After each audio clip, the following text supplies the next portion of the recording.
Facts about Mr. Bean. Rowan Atkinson, who was born on January 6, 1955, may have more than 50 acting credits on his resume, but to most of the world, he'll always be best known as the ridiculously rubber-faced Mr. Bean. We have uncovered 17 things that you might not have known about the character. Number 1. Mr. Bean began life on the stage. Though it was on January 1, 1990 that Mr. Bean made its television debut on England's ITV, Rowan Atkinson began developing the character more than a decade earlier.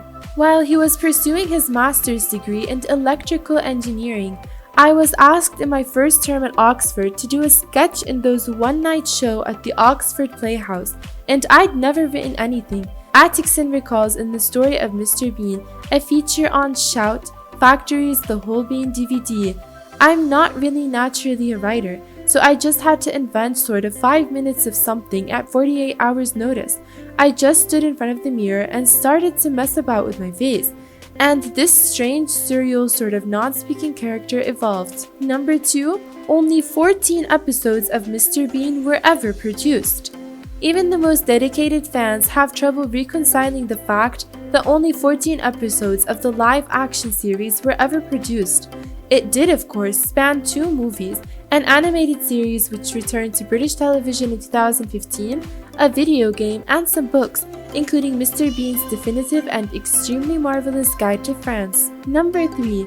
Mr. Bean was broadcast in nearly 200 countries around the world. Because the bulk of comedy is physical, not narrative, Mr. Bean has not gone lost in translation. There doesn't seem to be a country in the world, or not that I have visited, or indeed none that I have heard of, who don't seem to get him, who don't seem to understand and enjoy the character of Mr. Bean. Atkinson told ABC, "I think, and I've always assumed, it's because he's basically a child trapped in a man's body." Number 4. Rowan Atkinson has faith in his face.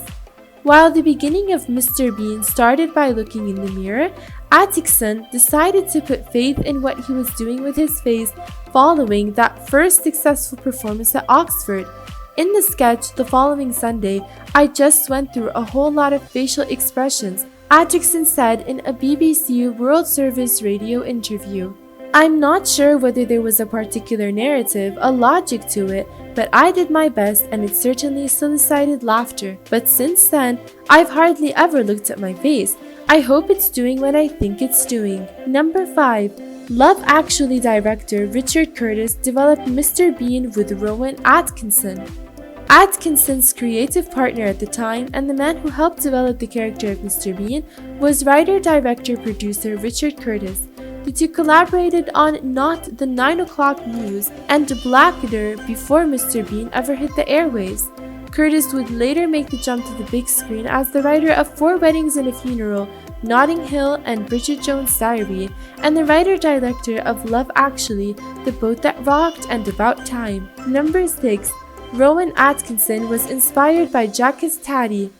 Over the years, Atkinson has repeatedly cited French comedian Jacques Tati as one of the great influences on Mr. Bean. "My interest in physical comedy was from discovering a film by Jacques Tati called Mr. Hollett's Holiday," Atkinson says in The Story of Mr. Bean. Number 7. Mr. Bean doesn't speak in French either.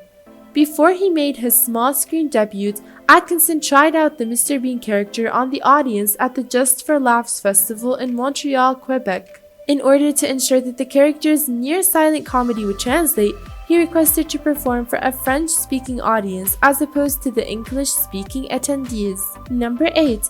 Mr. Bean could have been named after another vegetable.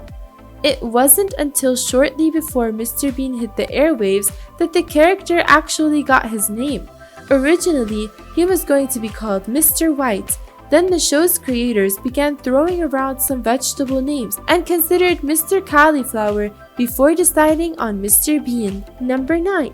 Mr. Bean is the man who likes toilets.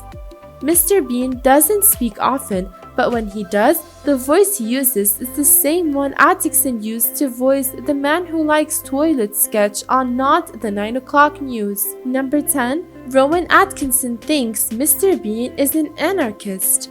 Atkinson often refers to the character of Mr. Bean as a child in a grown man's body, and in 2003 interview with IGN, he called him sort of such a natural anarchist. But at the time, Mr. Bean is a very self-contained character because he's sort of introspective and so selfish and self-centered that there's no particular need to have another person in the scene to make him funny. Number 11. Yes, Rowan Atkinson really can wiggle his ears.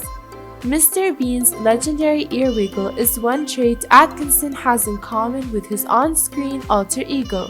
While promoting Mr. Bean's holiday, he was asked perhaps the most crucial question of the entire interview, "Can you really wiggle your ears?" To which Atkinson smiled, replied, "Yes, I can." Number 12. Mr. Bean performed at the Olympics. When London hosted the Summer Olympics in 2012, Mr. Bean was on hand for the opening ceremony, where he ushered in the games with a rendition of Chariots on Fire. Number 13. Rowan Atkinson retired the role in late 2012.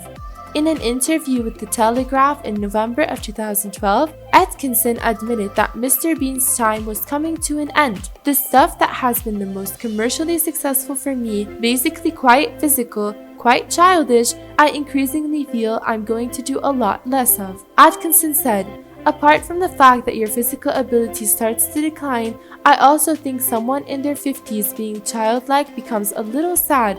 You've got to be careful." Number 14. In 2015, Mr. Bean rose again for a funeral.